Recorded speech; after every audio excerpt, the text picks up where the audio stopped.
মক্কার কাফেররা দেখে কোনোভাবে আল্লাহর নবীকে ঠেকাতে পারে না। শেষ পর্যন্ত তারা খাত্তাবের ছেলে ওমরের বাড়িতে গেছে বিশাল বাহিনী নিয়ে।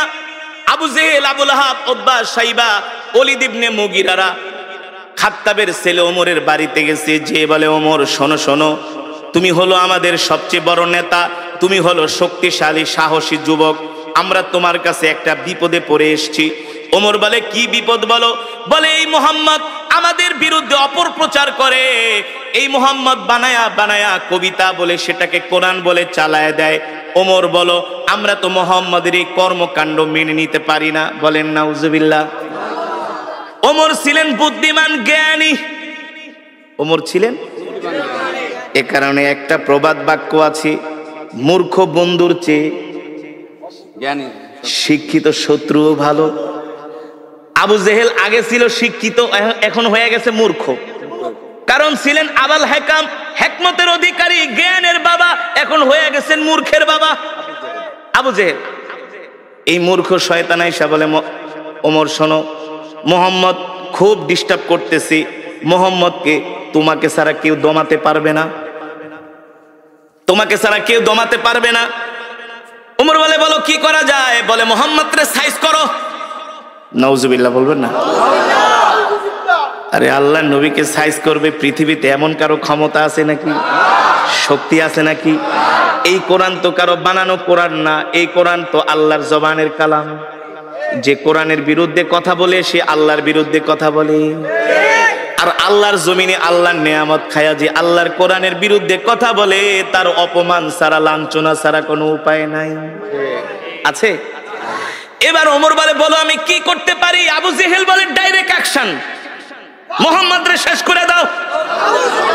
আরো জোরে বলেন নাউজুবিল্লাহ। মুহাম্মদরে মক্কা থেকে বের করে দাও। ওমর বলে, ঠিক আছে, নেতার দায়িত্ব দিছেন, আমি চিন্তা ভাবনা করি কি করা যায়। হেদায়েতের মালিক কি? হেদায়েতের মালিক আল্লাহ, হেদায়েতের মালিক আল্লাহ। হযরত ওমর বলে, ঠিক আছে, আমি চিন্তা করে দেখি মুহাম্মদকে কি করা যায়। হযরত ওমরের মন খারাপ, চিন্তা করতেছে কি করা যায়। আবু জেহেলের কথা শুনবে, আবু জেহেলের কথা শুনে কি আল্লাহ নবীকে অপমান করবে না কি করবে? হযরত ওমর চিন্তায় পড়ে গেলেন। তিনি মনে মনে সিদ্ধান্ত নিলেন, মূর্খ আবু জেহেলের কথা শুনে আল্লাহর নবীর সাথে বেয়াদবি করা ঠিক হবে না। তিনি শিক্ষিত মানুষ, মনে মনে ভাবতেছে, একটা কাজ করি, আগে যাই আমি নিজের চোখে মুহাম্মদকে একটু অবজারভেশন করি, আমি নিজে যে একটু মুহাম্মদকে দেখি, গতিবিধি লক্ষ্য করি, তার সাথে কথা বলি। কারণ একটা মানুষকে শুধু শুধু না যাই না শুই না তার গায়ে হাত দেওয়া, তাকে অপমান করা, এটা মূর্খতা ছাড়া আর কিছুই না। ঠিক কিনা বলেন? দেখবেন মূর্খ মানুষ যদি শোনে চিলে কান নিয়ে গেছে, কানের দিকে না তাকায় চিলের পিছনে দৌড়ায়। এমন কিছু স্বভাবের মানুষ সমাজে আছে কি আছে না? ঠিক মক্কার কিছু মূর্খ মানুষরা এই স্বভাবের ছিল। ওমর ছিলেন বুদ্ধিমান, বলে, না না না, আবু জেহেলের কথায় কান দেওয়া যাবে না। আগে আমি মুহাম্মদকে যে নিজের চোখে দেখি, তার সাথে কথা বলি, তারপরে দেখি কি করা যায়। আল্লাহর নবী বাইতুল্লাহ নামাজ পড়তেছেন। হযরত ওমর বিকাল বেলা ঘুটঘুটে অন্ধকার, মাগরিবের সময় না, ওমর মনে মনে চিন্তা করে, সূর্যের আলোতে গেলে আবার মানুষজন দেখবে, মানুষজন দেখা বলবে, ওমর তুমি কি যে মুহাম্মদের সাথে মিলে গেছো। এই কারণে ওমর বলে, আমি মাগরিবের সময় বের হলাম, ঘুটঘুটে অন্ধকার, ঘুটঘুটে অন্ধকার। হযরত ওমর মাগরিবের সময় অন্ধকারে বের হলেন। আস্তে আস্তে করে হাঁটতে হাঁটতে তিনি বাইতুল্লাহর চত্বরে গেলেন, যেটা কাবা শরীফ। কোনটা? যেটা কাবা শরীফ, সেখানে গেলেন। হযরত ওমর বলে, আমি যে কাবার দেয়ালের পাশে লুকায় আছি, পালিয়ে আছি, যাতে মুহাম্মদ আমাকে না দেখে। আমি দেখি সুন্দর সুদর্শন একজন পুরুষ, সুন্দর সুদর্শন, অপরূপ সৌন্দর্যের অধিকারী। সুবহানাল্লাহ। হযরত ওমর বলে, আমি প্রথম মুহাম্মদকে দেখলাম, আমি তার সামনের সাইড দেখি নাই, শুধু পিছনের সাইড দেখছি। তার হাতগুলো এত সুন্দর, তার আঙ্গুলগুলো এত সুন্দর, পিছন থেকে তার কানগুলো এত সুন্দর। আমার নবীর চুলগুলো ছিল কোকড়া কোকড়া, অত কোকড়া না, অত লম্বাও না। সুবহানাল্লাহ। হযরত ওমর বলে মুহাম্মাদের চুলগুলো আমি আল্লাহর নবীর চুলগুলো আমি পিছন থেকে দেখলাম, দেখি তিনি নামাজে দাঁড়ায় আছেন, তার চুল বেয়ে বেয়ে ঘাম পড়তেছে, আমার কাছে মনে হলো এক একটা মুক্তার দানা ঝরতেছে। হযরত ওমর বলে আমি মুহাম্মাদের পিছনে দাঁড়ায় তাকে দেখতেছি, দূর থেকে দেখতে তার এত সুন্দর আকর্ষণীয় বডি ফিগার, সুবহানাল্লাহ। আমার নবী কেমন সুন্দর ছিলেন, কেমন সুন্দর ছিলেন, এমন সুন্দর এমন সুন্দর পৃথিবীতে আল্লাহ তাআলা এত সুন্দর করে পৃথিবীতে কাউকে বানায় নাই, আর বানাবেও না। হযরত ওমর বলে আমি এবার মুহাম্মাদের পিছন দিকে দেখতেছি, মনে আছে নাকি? ওই যে হযরত ওমর বলে আমি বাইতুল্লাহ গেলাম মুহাম্মদকে অবজারভেশন করার জন্য, পরীক্ষা করার জন্য। আবু জেহেলদের কথা শুনে খামাকা মুহাম্মদের সাথে খারাপ ব্যবহার করব না, আগে নিজের চোখে যায় আমি মুহাম্মদকে দেখি আসলে সে ব্যক্তিটা কেমন। এবার হযরত ওমর বলে আমি পিছনে দাঁড়ায় দাঁড়ায় মুহাম্মাদের পিছনের সৌন্দর্য দেখায় আমি পাগল হয়ে গেছি। আল্লাহু আকবার। আরে এত সুন্দর মানুষটা মিথ্যা কথা কিভাবে বলে? এটা তো হইতে পারে না। মক্কার কাফেরা বইলা গেছে এ ওমর, মুহাম্মদ হলো একটা মিথ্যাবাদী, মুহাম্মদ হলো একটা পাগল। বলেন নাউজুবিল্লাহ। মুহাম্মদ হলো একটা জাদুকর। হযরত ওমর বলে আমি পিছনের দিকে তাকায় তাকায় দেখতেছি মুহাম্মদের সৌন্দর্য এত সুন্দর, আর তার চেয়ে বড় সুন্দর হলো মুহাম্মদ এত চমৎকার কইরা কইরা কোরআন পড়ে, কোরআন পড়ে। আল্লাহু আকবার।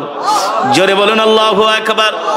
আল্লাহর নবী কোরআন পড়তেছেন, হযরত ওমর পিছনে দাঁড়ায় দাঁড়ায় শুনতেছে, আর মনে মনে ভাবে মক্কার কাফেররা তো আমাকে ঠিকই বলছে, মনে হয় এই লোকটা বানায় বানায় কবিতা বলে, নালে এত সুন্দর ছন্দে ছন্দে কিভাবে সে মিলায় মিলায় বলে। আল্লাহু আকবার। আল্লাহর নবী কোরআন পড়তেছেন, আর ওমর চিন্তা করতেছেন আরে মুহাম্মদ মনে হয় বানায় বানায় কবিতা বলে। আল্লাহর নবী বলে ওমা হুয়া বিকাউলি শাইর কলিলাম মা তুমিনুন। আল্লাহু আকবার। আল্লাহর নবী বলে তুমি আমাকে কবি বলতেছো, আমি কবি না, আমি হলাম নবী, যদি তুমি স্বীকার করো ঈমানদার হও। আল্লাহু আকবার। ওমর কয় কিরে এই লোকটারে যে আমি কবি বলছি এটা সে জানে কিভাবে? ওমর তো বলতেছে মনে মনে, বুঝেন নাই? কিন্তু আল্লাহ নবী বলতেছে ওমা হুয়া বিকাউলি শাইর, আমি কবি না। ওমা হুয়া বিকাউলি শাইরিন কলিলাম মা তুমিনুন, তোমরা অল্প মানুষই বোঝো যে আমি কবি না, আমি হলাম আল্লাহর নবী, যদি তোমাদের ঈমান থাকে, আর তোমরা অল্প মানুষই ঈমান গ্রহণ করবে। ঠিক কিনা বলেন? হযরত ওমর বলে কিভাবে বললো, কিভাবে সে বুঝলো আমি যে তার নামে বলতেছি সে কবি? এবার হযরত ওমর বলে সে যেহেতু আমার মনের কথা জানা গেছে, তাহলে মনে হয় এই লোকটা হলো একটা গণক, গণকরাই তো মানুষের মনের কথা। আল্লাহ নবী বলেন ওমা হুয়া বিকাউলি শাইর কলিলাম মা তুমিনুন ওয়ালা বিকাউলি কাহিন কলিলাম মা তাযাক্কারুন। আল্লাহু আকবার। তুমি আমাকে গণক ভাবতেছো, আমি গণক না, আমি গণক না। তুমি যেটা ভাবতেছো তোমার ভাবা সত্য নয়, আমি হলাম আল্লাহর নবী। ঠিক কিনা বলেন? তানজিলুম মির রাব্বিল আলামিন। আমি গণক না, আমি গণক না, আমি যেটা পড়তেছি সেটা হলো আমার রবের পক্ষ থেকে কোরআন। আল্লাহু আকবার। হযরত ওমর বলে লোকটাকে আমি গণক বললাম, সে বলে আমি গণক না, আমি যে তাকে গণক বললাম সেটা কিভাবে জানলো? আল্লাহু আকবার। আবার বলতেছে আমি যেটা তেলাওয়াত করতেছি এটা হলো আমার রবের পক্ষ থেকে আমাকে দেওয়া কোরআন। হযরত ওমর অবাক হয়ে গেল যে আমার মনের কথা এই লোক কিভাবে জানে। এখন রহস্য লাগছে কি লাগছে না? হযরত ওমর বলে এই রহস্যর উদ্ঘাটন আমাকে করতেই হবে, আর যদি রহস্যর উদ্ঘাটন করতে হয় তাহলে তো আল্লাহর নবীর সাথে কথা বলতে হবে, কথা না বলে তো আর রহস্যর উদ্ঘাটন করা যাবে না। হযরত ওমর দাঁড়ায় আছে, আল্লাহর নবী যখন নামাজ শেষ করলেন, আল্লাহর নবী তার হুজরার দিকে যাবেন, হযরত ওমর যায়া তার পথ রোধ করলেন, বললেন ইয়া মুহাম্মদ কিফ, ও মুহাম্মদ দাঁড়ান, আপনার সাথে আমার কিছু কথা আছে। আল্লাহর নবী বলে ইমশি মাই, চলেন আমার সাথে আমার বাড়িতে যেয়ে কথা বলবো। আল্লাহর নবী হযরত ওমরকে নিয়ে বাড়িতে চলে গেলেন। সুবহানাল্লাহ বলে। আল্লাহর নবী হযরত ওমরকে নিয়ে বাড়িতে চলে গেলেন। আল্লাহর নবীর সাথে হযরত ওমর যখন বাড়িতে গেলেন, হযরত ওমর বারবার আল্লাহর নবীর চেহারার দিকে তাকায়, সুবহানাল্লাহ। আর সে নিজে নিজে মাপতেছি, ভাবতেছি, চিন্তা করতেছি, আল্লাহর নবীকে বোঝার চেষ্টা করতেছে। মক্কার সব কাফেরেরা যার বিরুদ্ধে, আমি আজকে তার সামনে। হ্যাঁ, মক্কার কাফেরেরা যার বিরুদ্ধে এত মিথ্যা প্রোপাগান্ডা ছড়িয়েছে, আমি তার সামনে। কিন্তু তার চেহারা দেখলে মনে হয় সে হলো পৃথিবীর সবচেয়ে ভালো মানুষ। তার সাথে কথা বললে মনে হয় তার মতো এত সুন্দর আখলাকওয়ালা, ব্যবহারওয়ালা মানুষ মক্কার জমিনে একজনও নাই। জোরে বলেন আল্লাহু আকবার। আরে জোরে বলুন আল্লাহু আকবার। হযরত ওমর বলে, সেই দিনই আমি আল্লাহর নবীর জবানে কোরআন শুনে আমি ইসলামের প্রতি আমি দুর্বল হতে লাগলাম। দুর্বল হতে? এই যুবক, ওমর তো তোমার চাইতে জ্ঞানী কম ছিল না। এ যুবক, ওমর তো তোমার চাইতে কম বুঝতো না। এ যুবক ও মুসলমান, হযরত ওমরকে বলা হয় মেজাজে ওহী। আল্লাহ তাআলা যার কথা অনুযায়ী কোরআনের মধ্যে 21 জায়গায় আয়াত নাজিল করেছে। আল্লাহু আকবার। সেই ওমর আয়েশা এবার আল্লাহর নবীর কাছে আত্মসমর্পণ করতেছে। কি করতেছে? সেই ওমর আয়েশা বলে, গো আল্লাহর নবী, মক্কার কাফেরদের কথা শুনে অনেক ভুল করছি, আপনার সাথে অনেক শত্রুতা আমি করছি, দুশ্মনী করছি। আর না, আর না, আর না। মক্কার কাফেরেরা তো আমাকে আপনার কল্লা কাটার জন্য বলছে। আপনার কল্লা তো দূরের কথা, আমি ওমরের কল্লাটা আপনার কাছে জান্নাতের বিনিময়ে বিক্রি করে দিলাম। ওমর কালেমা পড়ে মুসলমান হয়ে গেলেন। যুবক, তুমি তো নামাজই পড়ো না, নিজেকে মুসলমান দাবি করো। আছে না সমাজের মধ্যে, মসজিদে মুসল্লি নাই, নামাজ পড়ে না, নিজেকে অনেক বড় মুসলমান দাবি করে। আর হযরত ওমর আল্লাহর নবীর হাতে হাত রেখে কালেমা পড়ে মুসলমান হয়ে গেলেন। হযরত ওমর মুসলমান হওয়ার পরে হযরত ওমর বলে, আল্লাহর নবী আমাকে অনুমতি দেন, আমি মক্কার সব গোত্রের মানুষের কাছে যে দ্বীনের দাওয়াত দিব। আল্লাহর নবী বলে, ওমর আস্তে আস্তে। হযরত ওমর বলে, আস্তে আস্তে কে? আপনি কি সত্য নবী না? জোরে বলেন সুবহানাল্লাহ। আমি অবশ্যই সত্য নবী। বলে, আপনি যদি সত্য নবী হয়ে থাকেন, আজ থেকে আমি ওমর ঘোষণা দিলাম, আমার জান, আমার মাল, আমার সম্পদ সব আমি আল্লাহর রাস্তায় দিয়ে দিলাম। আমি আপনার হয়ে গেলাম, আমি আপনার হয়ে গেলাম। ওগো নবী, আমি আপনার হয়ে গেলাম, আমার সব কিছু আল্লাহর রাস্তায় দিয়ে দিলাম। আপনি আমাকে অনুমতি দেন, আমি মক্কার সব কাফেরদের কাছে যায় দ্বীনের দাওয়াত দিব। হযরত ওমরের ঈমান চলে আসছে, পাওয়ার হয়ে গেছে, ঈমানের পাওয়ার। এখন আর আল্লাহ ছাড়া কাউকে ভয়। মুসলমানদের দ্বিতীয় খলিফা নাম কি? ওমর রাদিয়াল্লাহু। জোরে বলুন, নাম কি? ওমর কে? সারা পৃথিবীতে এখন যত রাষ্ট্রপ্রধান আছে, এই সব রাষ্ট্রপ্রধানদেরকে ওমর পকেটে নিয়ে ঘুরতে পারে। সারা পৃথিবীর রাষ্ট্রপ্রধানদের মাথায় যে ঘিলু আছে, এই ঘিলু ওমরের বাম আঙ্গুলের ভিতরে ছিল। সারা পৃথিবীতে যত আধুনিক রূপকার যা হয়েছে, রাস্তাঘাট, কালভার্ট, ব্রিজ, সারা পৃথিবীকে আজকে যেভাবে সাজানো হয়েছে, সব হযরত ওমরের পরিকল্পনা। জানেন, এই যে নাইট গাটের যে প্রচলন, খাল খনন করার যে প্রচলন, তারপরে আপনার সেনাবাহিনী গঠন করার যে প্রচলন, দেশের সীমান্ত পাহারা দেওয়ার যে বিএসএফ, বিডিআর, যে সীমান্তের অতন্দ্র প্রহরী, এই সব কিছু গঠন করেছিলেন হযরতে ওমর। সব করেছিলেন মোল্লারা। কারা কারা কারা কারা? মোল্লারা। হ্যাঁ, হযরত ওমর কে? তিনি খাত্তাবের ছেলে ওমর। তোমার মতো আমার মতো এই ছোটখাটো নেতা না। ওমরকে দেখলে ইবলিস শয়তান পর্যন্ত ভয় পাইত। এই ওমর কে? যাকে বলা হয় মেজাজে ওহী, যাকে বলা হয় মেজাজে ওহী, এই ওমর কে? আল্লাহু আকবার। এখনো কালেমা পড়ে মুসলমান হয় নাই। ওমর ছিল আল্লাহর নবীর সবচেয়ে বড় দুশমন। সবচেয়ে বড় কি? মক্কার আবু জেহেল এসে ওমরকে খেপায় দিছে, ওমর তোমার মতো একটা সাহসী যুবক থাকতে মুহাম্মদ আমগো ধর্মের 12টা বাজায় ফেলাইতেছে। তুমি খাত্তাবের ছেলে ওমর, তোমার রক্তের দাম আছে, তোমার বংশের দাম আছে। মুহাম্মদ মানুষ, যার আশেপাশে কেউ নাই, সেই শুধু একটা কোরআন দিয়া পুরা মক্কাটারে জ্বালায় ফেলাইতেছে। এটা ওদের ভাষা, ওদের ভাষা। মোহাম্মদ রে থামাও, মোহাম্মদ রে দমাও, মোহাম্মদকে সামনে বাড়াইতে দিও না। আমরা এত বড় বড় নেতা থাকতে মোহাম্মদ আমাদের সামনে এসে আমাদের ধর্মের নামে এসে অপপ্রচার করে যায়, এটা ওদের ভাষা। আসলে তো অপপ্রচার না, আল্লাহর নবী তো কোরআনের প্রচার করে, ঠিক কিনা বলেন? আল্লাহর নবী বলছেন, আল্লাহ তাআলা বলছে, হাবিব ইয়া আইয়ুহার রাসূল বাল্লিগ মা উনজিলা ইলাইকা মির রাব্বিক ওয়া ইল্লাম তাফআল ফামা বাল্লাগতা রিসালাতা। বাংলাদেশের কিছু মানুষ মনে করে শুধু ওয়াজ করা হুজুরদেরই দায়িত্ব। কিছু মানুষ মনে করে না যে ধর্মের কথা শুধু হুজুররা বলবে, না, ধর্মের কথা শুধু হুজুররা বলবে না। ইসলাম ধর্মটা আল্লাহর কাছ থেকে হুজুররা লিস্ট নেয় নাই। এই ধর্মের কথা বলা, কোরআনের কথা বলা, রাসূলের হাদিসের কথা বলা প্রত্যেকটা ঈমানওয়ালা মুসলমানের দায়িত্ব, দায়িত্ব, কর্তব্য, ঠিক কিনা বলেন? আপনি একটা কলেজের, আপনি একটা স্কুলের প্রিন্সিপাল, আপনার দায়িত্ব হলো আপনি আপনার ছাত্রদেরকে কোরআনের কথা বলবেন, তাদেরকে দ্বীনের কথা বলবেন। আপনি একটা কলেজের অধ্যাপক, আপনি একটা কলেজের ভিসি, আপনি একটা ভার্সিটির ভিসি, আপনার দায়িত্ব হলো আপনি আপনার ছাত্রদেরকে দ্বীনের কথাগুলো বলবেন। আপনি দেশের প্রধানমন্ত্রী, আপনি রাষ্ট্রপতি, আপনি এমপি, আপনি মন্ত্রী, আপনি চেয়ারম্যান, আপনি মেম্বার, আপনি সমাজের অনেক বড় নেতা, আপনারও দায়িত্ব হলো কোরআনের কথা বলা, ঠিক কিনা বলেন? ঠিক না?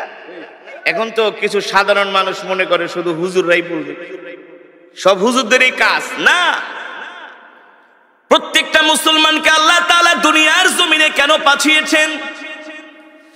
আল্লাহ তাআলা প্রত্যেকটা মুসলমানকে দুনিয়ার জমিনে পাঠিয়েছেন তার দ্বীনের দাওয়াত দেওয়ার জন্য, ঠিক কিনা বলেন? আল্লাহর নবী, আল্লাহ তাআলা তার উপর কোরআন নাজিল করলেন আর বললেন, ইয়া আইয়ুহার রাসূল বাল্লিগ মা উনজিলা ইলাইকা মির রাব্বিক ওয়া ইল্লাম তাফআল ফামা বাল্লাগতা রিসালাতা ওয়াল্লাহু ইয়াসিমুকা মিনান নাস ইন্নাল্লাহা লা ইয়াহদিল কওমাল ফাসিকিন। আল্লাহ রাব্বুল আলামিন বলেন, নবী, আমি আল্লাহ আপনার উপর যেই কোরআন নাজিল করেছি, এই কোরআন নিয়ে শুধু আপনি ঘরে বসে থাকবেন না। এই কোরআন শুধু আপনাকে একা তেলাওয়াত করার জন্য নাজিল করা হয় নাই। এই কোরআন শুধু বাবা মারা যাবে 40 দিন পরে 10 জন ইমাম দাওয়াত দিয়া গরু কেটে 40টা খাওয়াবে আর খতম পড়াবে, এই কারণে আল্লাহ কোরআন দেয় নাই। বছরে 1 মাস শুধু রমজান মাসে খতমে তারাবি পড়বেন আর হুজুরদেরকে দাওয়াত দিয়ে 1 খতম কোরআন পড়াইবেন। আল্লাহ শুধু এই কারণে কোরআন দেয় নাই। এই কোরআন এত সস্তা কোরআন না, এই কোরআন এত সস্তা জিনিস না। পৃথিবীর ইহুদি খ্রিস্টানরা সব কিতাবের মধ্যে তারা 2 নাম্বারই করেছে, হাত দিয়েছে, কিন্তু আল্লাহর কোরআনে এখনো হাত দিতে পারে নাই। কথা বলেন না কেন? তা বোঝেন না কেন? এটা এত সস্তা কোরআন না যে কোরআনের তেলাওয়াত শুনলে পাথরের মতো হৃদয়টা মোমের মতো গলে যায়, ঠিক না? আল্লাহ তাআলা বলে, হাবিব, আপনাকে যে কোরআন দেওয়া হয়েছে, এই কোরআন দিয়ে আপনি মক্কার জমিনে কাফেরদেরকে দাওয়াত দেন। এই কথা শুধু আল্লাহ তাআলা তার নবীকে একা বলেন নাই, এই কথা আমাকেও বলা হয়েছে, আপনাকেও বলা হয়েছে।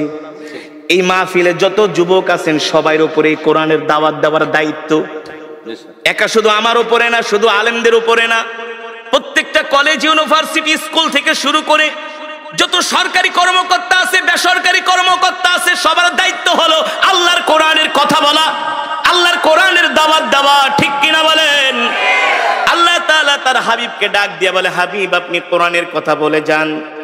আল্লাহর নবী আল্লাহর নির্দেশ পায়া ঘরে বসে থাকেন নাই, কোরআনের দাওয়াত দেওয়ার জন্য ঘর থেকে বের হয়ে গেছি। আল্লাহর নবী আবু জেহেলকে ডাক দিয়া বলে, চাচা, আমি আল্লাহর নবী, আল্লাহ আমাকে হেদায়েত দিয়ে মক্কার জমিনে পাঠাইছে। ও আবু জেহেল, চাচা, আপনি কালেমা পড়া মুসলমান হয়ে যান। আবু জেহেল বলে, মোহাম্মদ, তুমি নিজে বানায় বানায় কবিতা বলো আর কোরআন বইলা চালায় দাও, তোমার মতো মিথ্যাবাদীকে আমি নবী মানতে পারবো না। বলেন নাউজুবিল্লাহ। আমার নবী না ছিলেন চিকন, না ছিলেন মোটা, স্লিম, স্মার্ট, সুদর্শন। এখন তো যুবকরা জিম করে, বডি বিল্ড আপ করে। কি করে?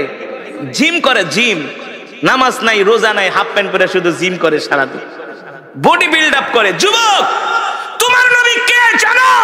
পৃথিবীর সবচেয়ে সৌন্দর্য আল্লাহ আমার নবীকে দান করছে। আল্লাহু আকবার। শুধু সুন্দর নয়, পৃথিবীর যত মেধা, যত জ্ঞান, যত ইলম, উতিতুল ইলম, যত জ্ঞান আছে সব জ্ঞান দিয়া আল্লাহ আমার নবীকে দুনিয়াতে পাঠিয়েছেন। আল্লাহু আকবার। রাষ্ট্র পরিচালনা করার যোগ্যতা কি? রাষ্ট্র পরিচালনা করার যোগ্যতা, ময়দানে যুদ্ধ করার দক্ষতা আমার নবীর যেমন ছিল, পৃথিবীর এমন কোন যোদ্ধা, এমন কোন রাষ্ট্রপ্রধান আজ পর্যন্ত আসে নাই, আসবেও না। সব দিকে আমার নবী ছিলেন 100-তে 100। জোরে বলেন সুবহানাল্লাহ। এই কারণেই আম্মা জান আয়েশা বলেছেন, মিশরের রমণীরা, মিশরের প্রেসিডেন্টের স্ত্রী, আজিজ মিস্ত্রির স্ত্রী জুলাইখা রানিং প্রেসিডেন্ট মিশরের। কোথায়? পয়গম্বর ইউসুফ আলাইহিস সালামের চেহারা দেখা পয়গম্বরের জন্য পাগল হয়ে গেছে, পাগল হয়ে গেছে। আমি যখন মিশরে পড়াশোনা করতাম, আমি মাঝে মাঝে কায়রোতে যেতাম, কায়রোর বাজারে।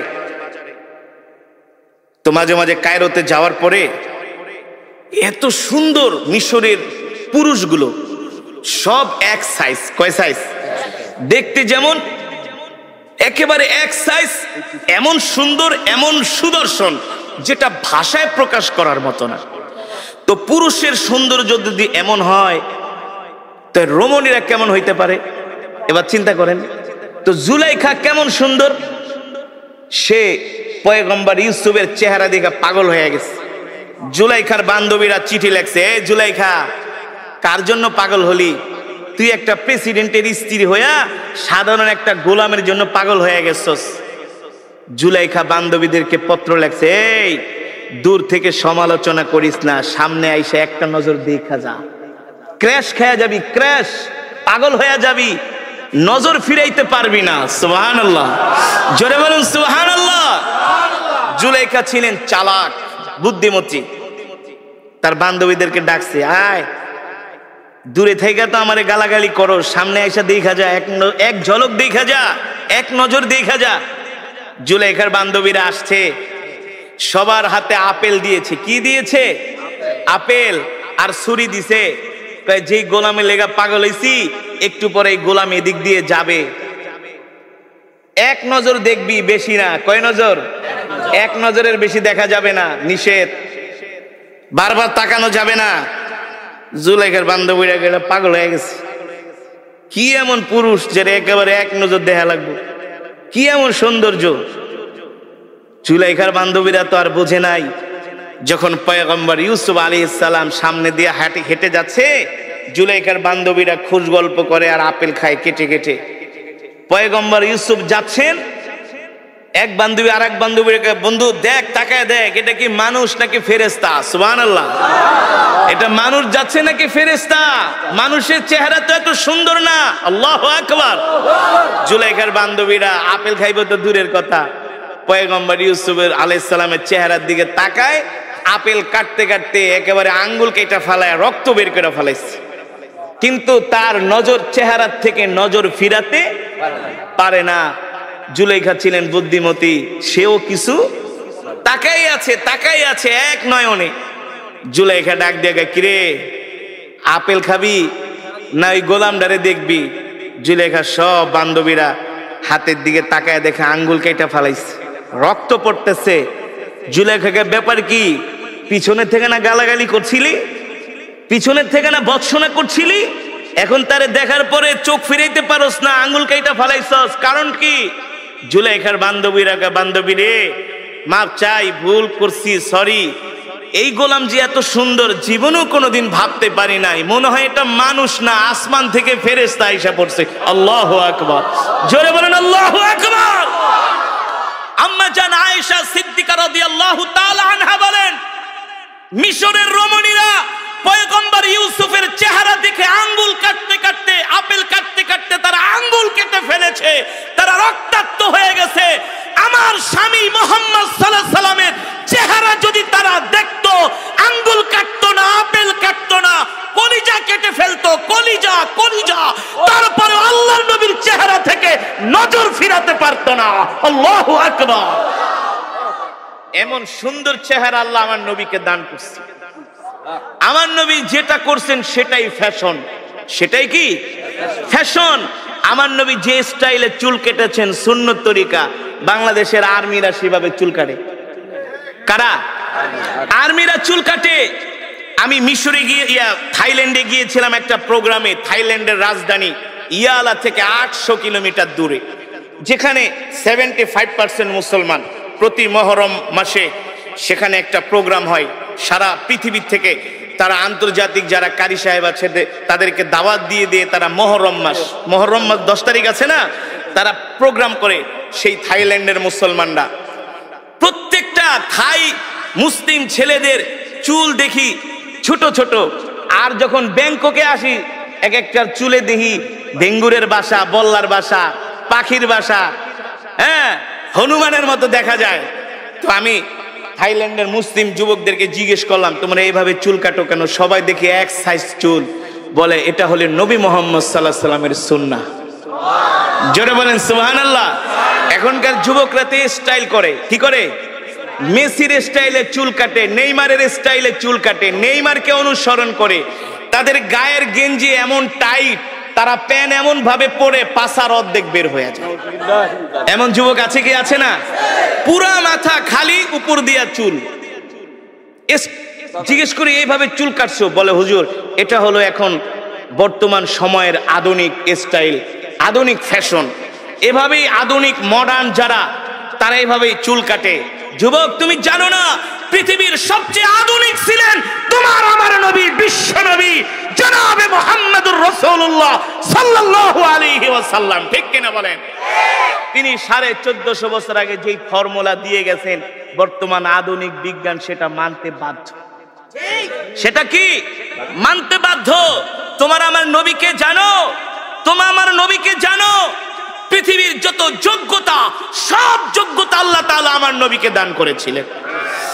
আমার নবী প্রতি সোমবার আর বৃহস্পতিবার রোজা রাখতেন। আপনি এখন ডাক্তারের কাছে যান, আপনাকে তারা বলবে যদি সুস্থ থাকতে চান তাহলে ফাস্টিং করেন। ফাস্টিং যাকে বলে কিটো ডায়েট, মানে আপনি বেশি বেশি না খায়া থাকবেন।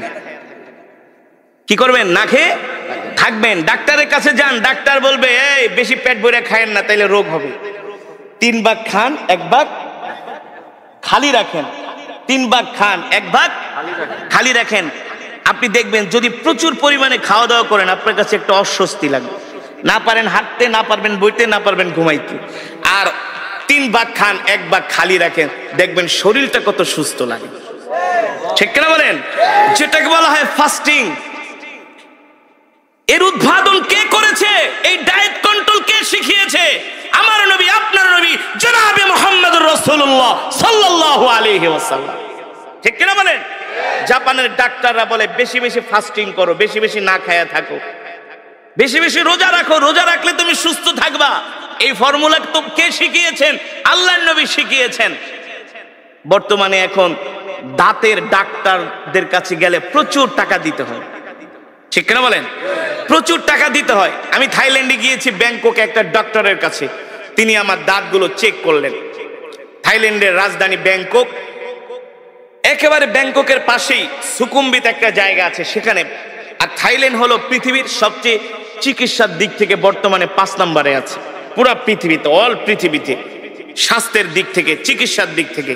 তো আমাকে এক ভক্ত বলে, হুজুর থাইল্যান্ডে আইছেন, আমাদের দেশের শিল্পপতিরা তো আসে থাইল্যান্ডে ডাক্তার দেখাইতে, তা আপনি যেহেতু আইছেন একটু ডাক্তার দেখাইবেন নাকি? আমি বলি ভাই এত টাকা পয়সা তো আমার নাই। টাকা চিন্তা করেন কে, সব আমি দিব, আপনি শুধু ডাক্তার দেখান। আমি যে মসজিদের জুমা পড়ে, গাজীপুর শ্রীপুর একটা মসজিদ, আমার মসজিদের যিনি সভাপতি হাজার হাজার কোটি টাকার মালিক, তো সে শুনছে আমি থাইল্যান্ডে গেছি। হুজুর আপনি যতদিন থাকেন থাইল্যান্ডে আমার হোটেল আছে, আপনার জন্য হোটেল ভাড়া, খাওয়া দাওয়া সব ফ্রি। ফোন দিয়ে আগে হুজুর কোনো চিকিৎসা করবেন কিনা, তাহলে করে আসেন, সব পেমেন্ট আমি করে দেবো। তো চিন্তা করলাম আমার দাঁতে একটু সমস্যা, দাঁতটা থাইল্যান্ডে দেখা যায়, থাইল্যান্ডের দাঁতের চিকিৎসা খুব ভালো। তো আমি একটা ডেন্টালিস্টের কাছে গেলাম। তা আমি তো আর থাই ভাষা বুঝি না, ইংলিশ বলতে পারি, ওরা ইংলিশটাও ততটা বোঝে না।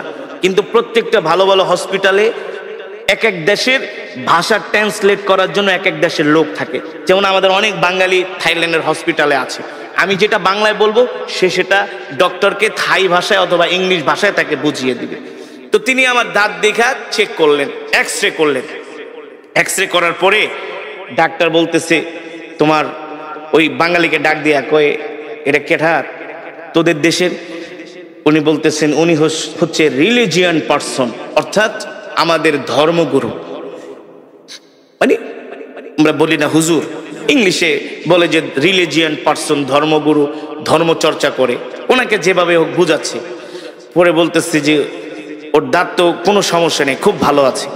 পরে ডাক্তারটা বলল কি যে আচ্ছা আমি বুঝলাম না, তোমাদের যত মুসলমান আমার কাছে আসে, যত পেশেন্ট যাদের দাড়ি আছে, টুপি আছে, এমন যাদেরকে আমি আজ পর্যন্ত দাঁত চেক করছি, 100-র মধ্যে বলে আমি 90টাই ভালো পাইছি, 90টারই ভালো পাইছি।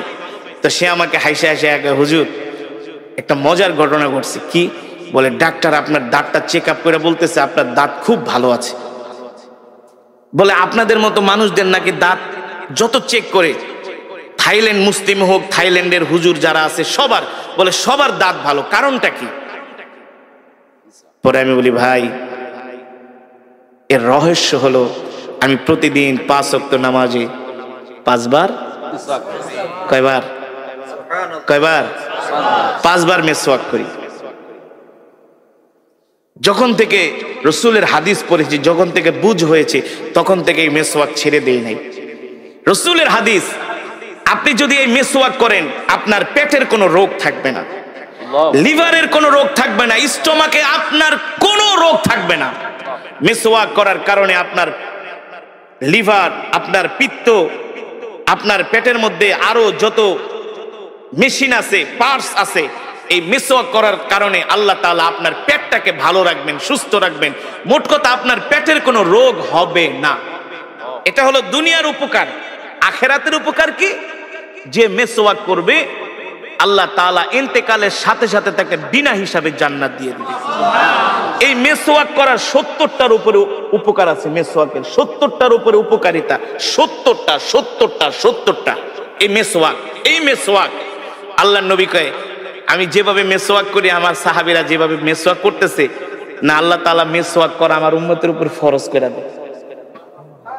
বুঝতে পেরেছেন? এই কথাগুলো কেন বললাম? এই কথাগুলো বলার কারণ হলো আজকে আমরা পৃথিবীর জমিনে অনেক হীনমন্যতায় ভুগি, হতাশায় ভুগি যে আমরা মুসলমানরা শেষ হয়ে গেছি। আল্লাহর নবী বলে না না না, ও উম্মত তোমরা আমাকে অনুসরণ করো, অনুকরণ করো। আমি নবী হলাম তোমাদের জন্য আদর্শ, তোমরা আমাদের আদর্শে আদর্শবান হও। তোমরা আমার সুন্নতগুলো মানো, তোমরা আমার সুন্নতগুলো চর্চা করো। তোমাদের ঘরের মধ্যে, সমাজের মধ্যে আমার সুন্নতগুলো তোমরা জিন্দা করে দাও। দেখবা তোমাদের ঘরগুলো জান্নাতের টুকরায় পরিণত হয়ে গেছে। ঠিক কিনা বলেন? পায় না। আজকে তো আমরা গরু খাওয়া মুসলমানে পরিণত হয়ে গেছি। আমরা নিজেকে মুসলমান দাবি করি, অথচ আল্লাহর কোরআন আমরা পড়তে জানি না। আমরা নিজেকে মুসলমান দাবি করি, কোরআন বিশুদ্ধভাবে তেলাওয়াত করতে জানি না। অথচ তলাবুল ইলমি ফরিদাতুন আলা কুল্লি মুসলিম, প্রত্যেকটা মুসলমানের উপরে কোরআন শিক্ষা করা হলো ফরজ। এই কোরআনের তেলাওয়াত শুনে ওমর কালেমা পড়ে মুসলমান হয়ে গেছে। বলে আমি যেই দিন আল্লাহর নবীর জবানে বাইতুল্লাহ কোরআন শুনেছি, সেই দিন থেকে আমি ইসলামের প্রতি দুর্বল হয়ে গেছি। ইসলাম আমার হৃদয় জয় করেছে এই কোরআনের তেলাওয়াত শুনে। সেই কোরআনই তো আমি আপনাদের সামনে তেলাওয়াত করলাম।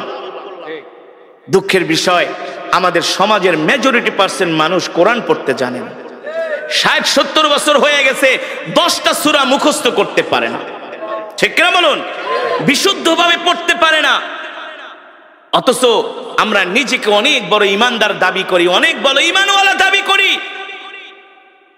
নামাজ ভঙ্গের কারণ 19টি। কয়টি?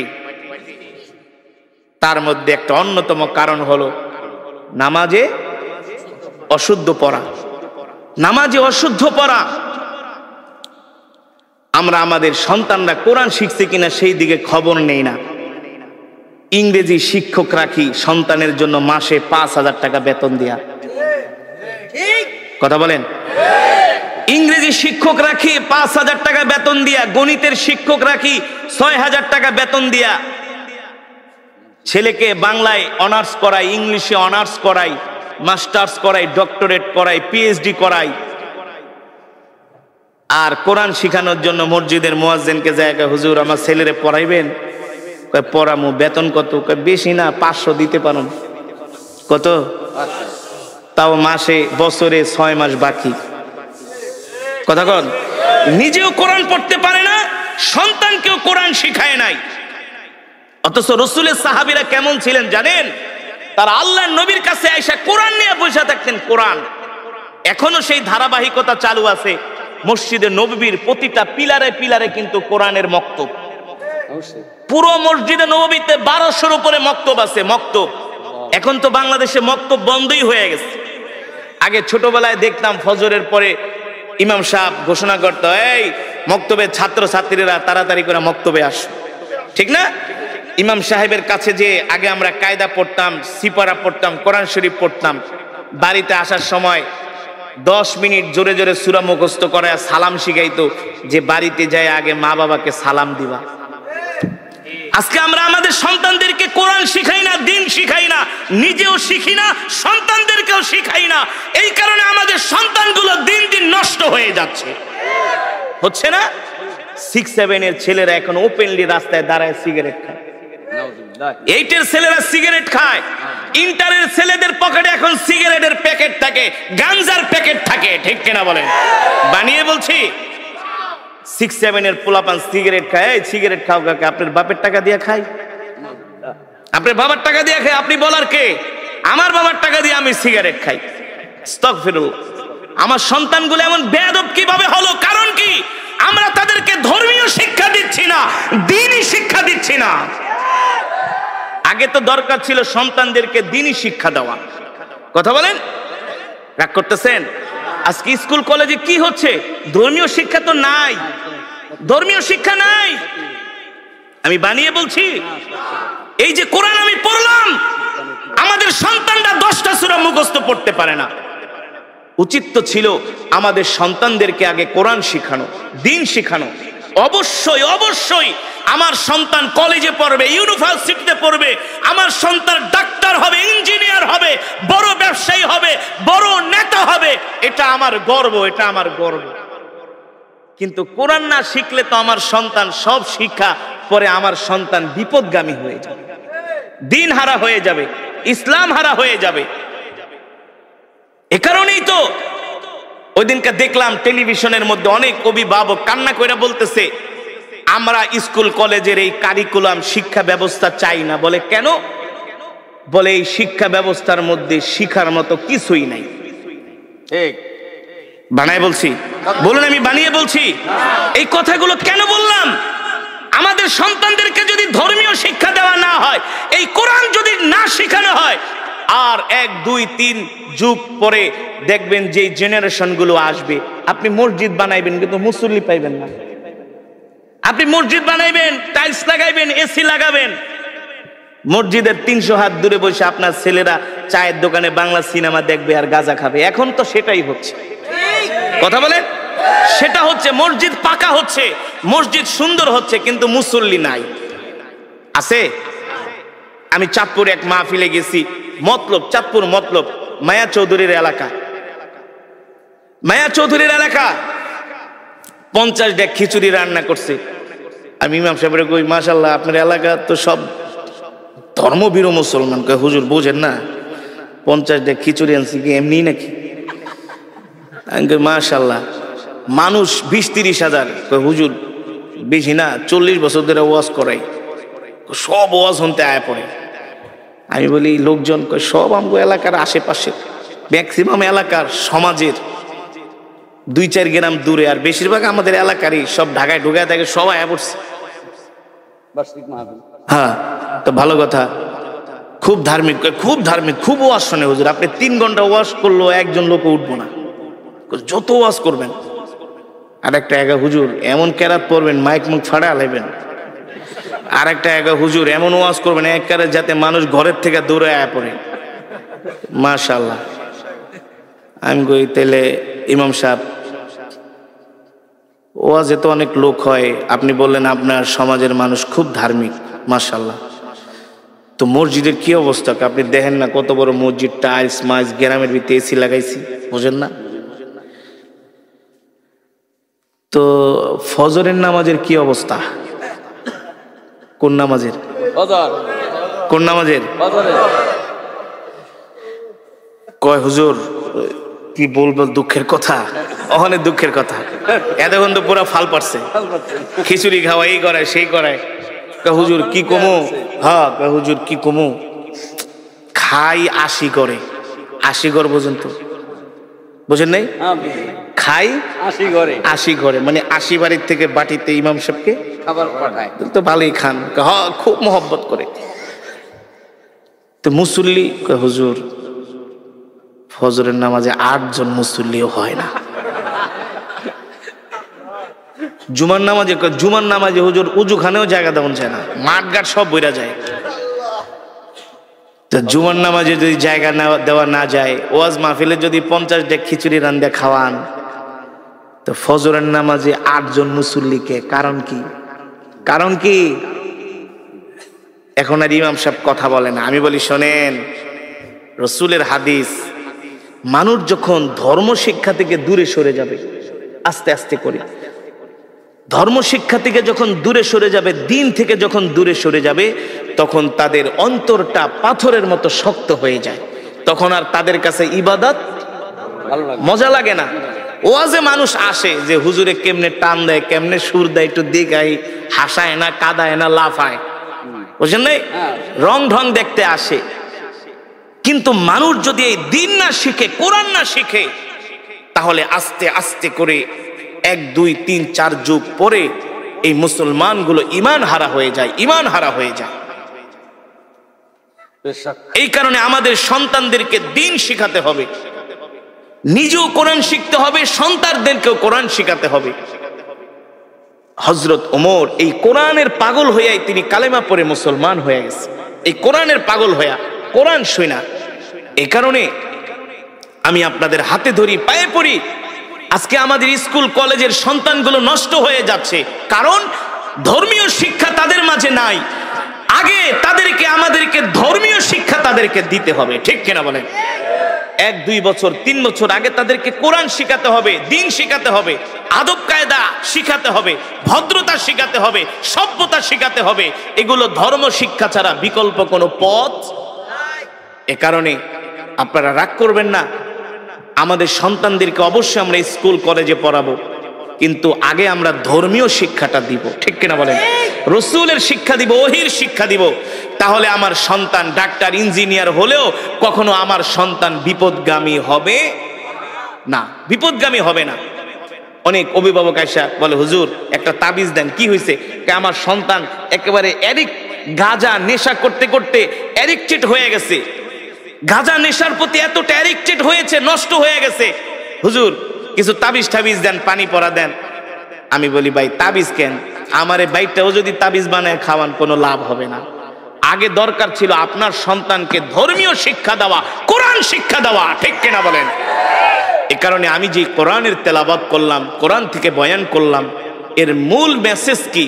আমরা নিজেরাও কোরআন শিখবো, সন্তানদেরকেও কোরআন শিখাবো। রাজি আছেন ইনশাআল্লাহ? রাজি আছেন ইনশাআল্লাহ? আমরা কে কে নিজেরাও কোরআন শিখবো, সন্তানদের কোরআন শিখাবো? হাত উঠে আল্লাহকে দেখান।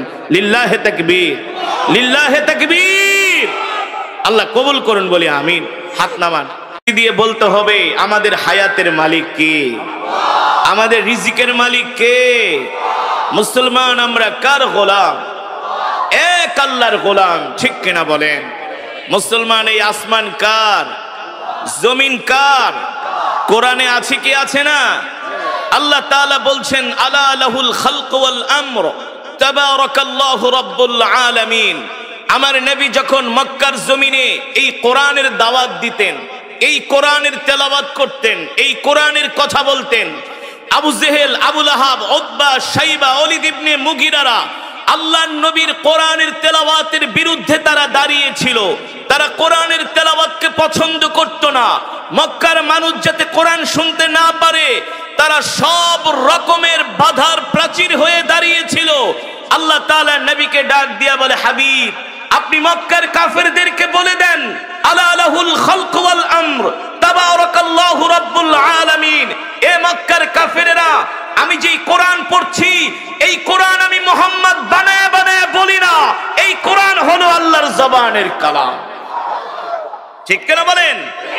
এই কোরআন কোন কবির কাব্য নয়, এই কোরআন কোন পৃথিবীর মানুষের বানানো কোন কাব্য নয়, এই কোরআন হলো আল্লাহর জবানের কালাম। মক্কার কাফেরেরা তোমরা যতই বিরোধিতা করো না কেন, আমি আল্লাহর নবী মুহাম্মদ বলছি, আলা লাহুল খালকু ওয়াল আমর, আসমান যার, আইন চলবে তার। ঠিক কিনা বলেন? জমিন যার, বিধান তার, বিধান চলবে তার। আল্লাহর নবী বলে, এই মক্কার কাফেরেরা, তোমরা কোরআনের বিরোধিতা করে কিছুই করতে পারবে না। ইন্না নাহনু নাযালনা যিকরা ওয়া ইন্না লাহু লাহাফিজুন। আল্লাহ তাআলা বলে, হাবিব, মক্কার কাফেরদেরকে বলে দেন, কোরআন আমার, আমি আপনার উপর কোরআন নাজিল করেছি, আর এই কোরআন হেফাজত করার দায়িত্ব আমি আল্লাহ আমার নিজ হাতে গ্রহণ করেছি। আল্লাহু আকবার। মুসলমান, কোরআনের বিরুদ্ধে কত ষড়যন্ত্র হয়েছে আজ পর্যন্ত। কোরআনের একটা নক্তা জের জবর পেশের মধ্যে কেউ পরিবর্তন করতে পারে নাই। পেরেছে বলুন? যেমন কোরআন তেমন আছে তেমনই থাকবে। এই কোরআনের নক্তা জের জবর পেশের মধ্যে কেউ পরিবর্তন করতে পারবে না। আর কোরআনের সুর হলো পৃথিবীর শ্রেষ্ঠ সুর। ঠিক কিনা বলেন? কত গান মার্কেটে আসে না?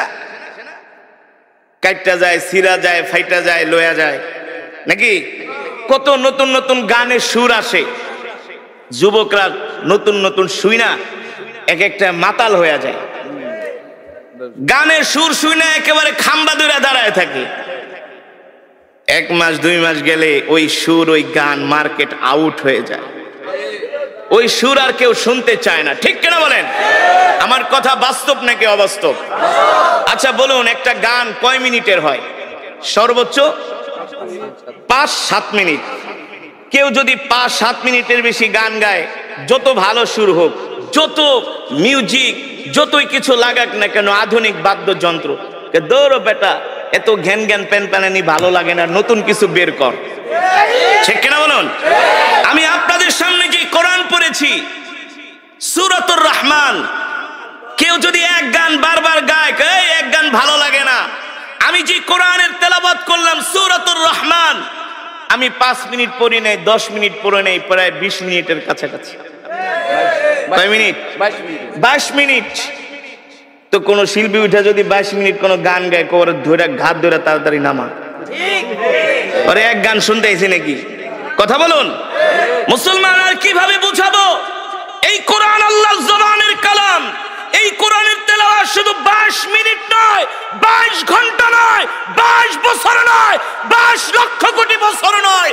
এই কোরআন যদি কিয়ামত পর্যন্ত তেলাওয়াত হতে থাকে, যতই রাত বাড়বে, যতই দিন যাবে, ততই কোরআনের তেলাওয়াতের সুর আরো বাড়তে থাকবে, মানুষের হৃদয়ে ঢুকবে। ঠিক কিনা বলেন? আরে যুবক, আজকে তো তোমাদেরকে কোরআনের মজমায় পাওয়া যায় না, তোমাদের তো কোরআনের মাহফিলে পাওয়া যায় না, তোমাদের তো মসজিদে পাওয়া যায় না, তোমাদের তো জিকিরের মজমায় পাওয়া যায় না, তোমাদেরকে পাওয়া যায় আইপিএল বিপিএল খেলার টেলিভিশনের সামনে। রাত 3টা বাজে উঠে তোমরা আর্জেন্টিনা ব্রাজিলের খেলা দেখো, মেসি রোনাল্ডোর ভক্ত। ঠিক কিনা বলেন? কিন্তু যুবক জানো না, এই কোরআনের জন্য সাহাবীরা জীবন দিয়ে দিছে, জীবন জীবন জীবন। জিহাদের ময়দানে এসে আল্লাহর জমিনে আল্লাহর কোরআনের রাজ কায়েম করার জন্য শহীদ হয়ে গেছে, শহীদ। এখনো যারা কোরআন পড়তে পারেন না, মসজিদের ইমাম সাহেবের কাছে, খাদেম সাহেবের কাছে, মুয়াজ্জিন সাহেবের কাছে যায় কোরআন শিখবেন, বাধ্যতামূলক। ঘরওয়ালিকে কোরআন শিখাবেন, কোরআন শিখাবেন, কোরআন শিখাবেন। কোরআন শিক্ষা ছাড়া কোনো উপায় নাই। আমি বলে গেলাম হাসরের মাঠে আল্লাহ জিজ্ঞেস করবে, এই সব পড়াই তো পড়লি, কিন্তু আমার কোরআন কেন শিখলি না? কেন শিখলি না? কোরআন শিক্ষা করা ছিল ফরজ। তলাবুল ইলমি ফরিদাতুন আলা কুল্লি মুসলিম। এই কোরআন শিক্ষা করা ফরজ। রাসূলের হাদিস ডাক্তার ইঞ্জিনিয়ার হওয়া ফরজ না, এটা দুনিয়াবি, এটা লাগবে, এটা হতে হবে, কিন্তু বাধ্যতামূলক কোরআন শিখতেই হবে। ঠিক কিনা বলেন? সন্তানদেরকে, আর যদি অনেকের সন্তান আছে অনেকগুলো, দুইটাকে মাদ্রাসায় দেন, দুইটাকে স্কুলে দেন, এটা ব্যালেন্স করেন। ব্যালেন্স, সমস্যা কি? সন্তানদেরকে আলেম বানান, হাফেজ বানান, সবগুলারে জেনারেল শিক্ষিত বানায়েন না। দুই সন্তানদের একটা মাদ্রাসায় পড়ান, আপনি ইন্তেকাল করলে আপনার কবরের পাশে যায় সূরা ইয়াসিন তেলাওয়াত করবে, আপনার জন্য দোয়া করবে, বুলেটের গুলি মিট যাবে সন্তানের দোয়া। আপনি মসজিদ থেকে ইমাম সাহেব ভাড়া করে নিয়ে দোয়া করাইবেন, আর আপনার সন্তান যদি আপনার জন্য দোয়া করে, দুইজনের দোয়া কোনোদিনই এক। আপনার সন্তান তো আপনার জন্য দোয়া করার সময় তার বুকটা ফেটে যাবে যে আমার বাবা শুয়ে আছে। আর ইমাম সাহেব যতই বুজুর্গ হোক, তাড়াতাড়ি করে দোয়া করে, নাহলে একটু বেশি করুক, করার পরে হাদিয়া নিয়ে চলে যাবে। আর সন্তান প্রতিদিন আপনার জন্য সূরা ইয়াসিন পড়ে দোয়া করবে, অটো নেক আপনার কবরে যাবে। এ কারণে সন্তানদেরকে কলেজ ইউনিভার্সিটিতেও পড়াবেন, মাদ্রাসায়ও পড়ায়েন, আলেম বানায়েন। দুইজন আমি অনেক জায়গায় দেখেছি, ভাই জজ, ভাই অনেক বড় ব্যারিস্টার, কিন্তু আরেক ভাই আলেম। ওই আলেম হওয়ার কারণে, একজনে আলেম হওয়ার কারণে আরো দুই তিনজন তার সোহবতে থাকতে থাকতে আলহামদুলিল্লাহ ধার্মিক হয়ে গেছে। ব্যালেন্স করেন, ব্যালেন্স।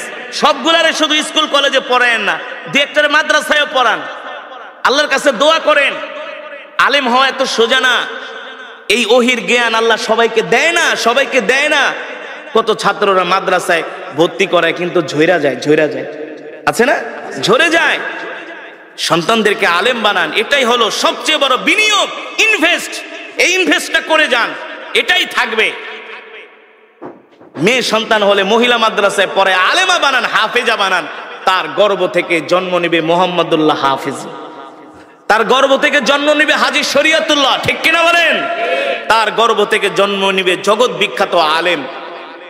এ কারণে আপনাদের হাতে ধরি, পায়ে পড়ি, 5টা ওয়াক্ত নামাজ জামাতের সাথে পড়বেন, আর কোরআন তেলাওয়াত করবেন, সকাল সন্ধ্যা কোরআন পড়বেন, সকাল সন্ধ্যা কোরআন শিখবেন, সকাল সন্ধ্যা জিকির করবেন। রাজি আছেন ইনশাআল্লাহ? রাজি আছেন ইনশাআল্লাহ? আর মিথ্যা কথা বলবেন না, মানুষকে কষ্ট দিবেন না, মানুষের হক নষ্ট করবেন না, মানুষের সাথে খারাপ আচরণ করবেন না। আমরা মানুষের সাথে সুন্দর আচরণ করব, সুন্দর ব্যবহার করব। আমরা সবচেয়ে সমাজের ভালো ভদ্র মানুষ হওয়ার চেষ্টা করব, যাতে আমার ইন্তেকালের পরে সমাজের মানুষগুলো বলে, আহ, একটা ভালো মানুষ মারা গিয়েছেন। ঠিক কিনা বলেন? আল্লাহ তাআলা আমাদের এমন আল্লাহর পেয়ারা বান্দা হওয়ার তৌফিক দান করুন, বলি আমিন।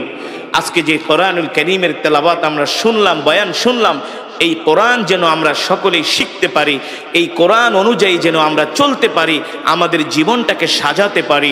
আল্লাহ তাআলা আমাদের সকলকে কবুল করুন, বলি আমিন। আর সাবধান, নামাজ ছেড়ে দিবেন না। রাত 12টা 1টা পর্যন্ত ওয়াজ শুনবেন, ফজরের নামাজ যদি না পড়েন, এই ওয়াজ শুনে কোনো লাভ নাই। 50 বছর ওয়াজ আর একটা ফজরের নামাজ তার চাইতে উত্তম। বুঝতে পেরেছেন? ফজরের নামাজটা জামাতের সাথে আদায় করবেন ইনশাআল্লাহ।